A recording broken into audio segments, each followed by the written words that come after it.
थार का रेगिस्तान एक ऐसी जगह जहां रेत के टीले हर पल अपनी शक्ल बदलते रहते हैं और अपने अंदर न जाने कितने ही राज दफन किए हुए हैं।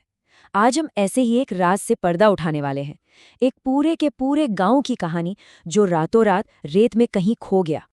पता है, कहते हैं कि यहाँ की हवाओं में सिर्फ रेत के कण नहीं उड़ते, बल्कि सदियों पुरानी सिसकियां भी गूंजती हैं। तो चलिए आज इन फुसफुसाहटों के पीछे की कहानी को सुनते हैं। तो सबसे पहले ये देखते हैं कि आज का कुलधरा कैसा है। एक जीती जागती पहेली जिसका जवाब शायद किसी के पास नहीं। आज अगर कोई वहां जाए तो उसे सिर्फ खंडहर मिलते हैं, मिट्टी की टूटी फूटी दीवारें, वीरान घर और एक ऐसा सन्नाटा जो कानों में नहीं बल्कि सीधे दिल में उतर जाता है। ये एक हंसते खेलते गांव का मानो एक कंकाल हो जो अपनी कहानी सुनाने का इंतजार कर रहा है। तो सवाल यही उठता है, आखिर हुआ क्या था यहाँ? देखिए, इतिहासकार तो कई वजह बताते हैं। कोई कहता है सूखा पड़ा, कोई कहता है भूकंप आया, लेकिन जो कहानी सदियों से वहां की हवाओं में जिंदा है ना, वो सच में रोंगटे खड़े कर देती है। और वही कहानी हमें वक्त में पीछे ले जाएगी। तो चलिए उस दौर में चलते हैं जब कुलधरा खंडहर नहीं बल्कि रेगिस्तान के बीच में एक चमकता हुआ नगीना हुआ करता था। ये बात है आज से लगभग 300 साल पहले की। एक ऐसा वक्त जब इस गांव की किस्मत रेत की तरह चमक रही थी। जरा सोचकर देखें, रेगिस्तान के बीच में एक जन्नत। कुलधरा कुछ वैसा ही था। यहाँ पानी की कमी नहीं थी, लहलहाती खेती थी और गलियों में बच्चों की खिलखिलाहट और संगीत गूंजता था। मतलब ये खुशहाली और समृद्धि का एक जीता जागता सबूत था। और यहाँ रहने वाले लोग थे पालीवाल ब्राह्मण। ये लोग सिर्फ पूजा पाठ वाले ज्ञानी ही नहीं थे, बल्कि कमाल के व्यापारी और किसान भी थे। उनकी समझदारी और उनकी दौलत के चर्चे दूर दूर तक थे। लेकिन कहते हैं ना, हर चमकती हुई कहानी पर एक साया जरूर पड़ता है। कुलधरा की कहानी पर यह साया था जैसलमेर के दीवान का, जिसकी एक बुरी नज़र ने सब कुछ तबाह करके रख दिया। तो देखिए, एक तरफ थे कुलधरा के स्वाभिमानी और शांति से जीने वाले लोग, और दूसरी तरफ था जैसलमेर का अय्याश और जालिम दीवान सालम सिंह और उसकी हवस से भरी नज़र गांव की एक खूबसूरत लड़की चंदा पर जा पड़ी। और बस यहीं से कुलधरा की बर्बादी की उल्टी गिनती शुरू हो गई। दीवान ने गांव वालों को एक धमकी भरा पैगाम भेजा, एक ऐसा पैगाम जिसमें सत्ता का नशा और क्रूरता साफ साफ झलक रही थी। उसने कहा कि चंदा को उसे सौंप दिया जाए, वरना सुबह होते ही वो पूरे गांव को जलाकर राख कर देगा। अब कहानी उस रात पर आती है जिसने इतिहास को हमेशा के लिए बदल कर रख दिया। एक रात जिसमें एक बहुत बड़ा फैसला लिया गया और एक भयानक श्राप दिया गया। उस अंधेरी रात में गांव के 84 चौपालों पर पंचायत बैठी। सवाल घर या जान बचाने का नहीं था, सवाल अपनी बेटी के सम्मान का था।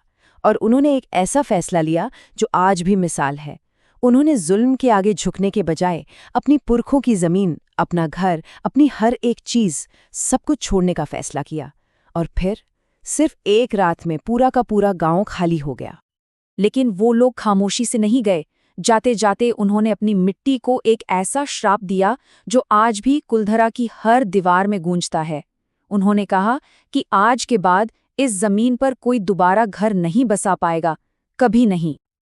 अगली सुबह जब दीवान अपनी पूरी सेना के साथ पहुंचा तो उसे एक डरावना नजारा देखने को मिला। गांव के दरवाजे खुले थे, घरों में सामान बिखरा पड़ा था, चूल्हों में राख तक अभी भी गर्म थी, पर वहां एक भी इंसान नहीं था। सिर्फ हवा थी, और उस हवा में गूंजता हुआ वो श्राप। तो क्या वो श्राप आज भी जिंदा है? क्या उन हजारों लोगों की आत्माएं आज भी वहीं भटकती हैं? चलिए वर्तमान में लौटते हैं और देखते हैं कि आज कुलधरा में क्या महसूस होता है। हाँ, सरकार ने इसे एक टूरिस्ट स्पॉट तो बना दिया है जहाँ दिन में लोग आते जाते हैं, लेकिन आज भी सूरज ढलते ही वहाँ एक अजीब सा खौफ पसर जाता है। आसपास के गांव वाले अंधेरा होने से पहले कुलधरा की सरहद से भी बाहर निकल जाते हैं। वो जानते हैं रात यहाँ की नहीं होती। बहुत से लोगों ने यहाँ अजीबो-गरीब ताकतों को महसूस करने का दावा किया है। कोई कहता है कि उसे खाली दीवारों से फुसफुसाहटें सुनाई देती हैं, तो किसी को अचानक पायल की झंकार सुनाई देती है।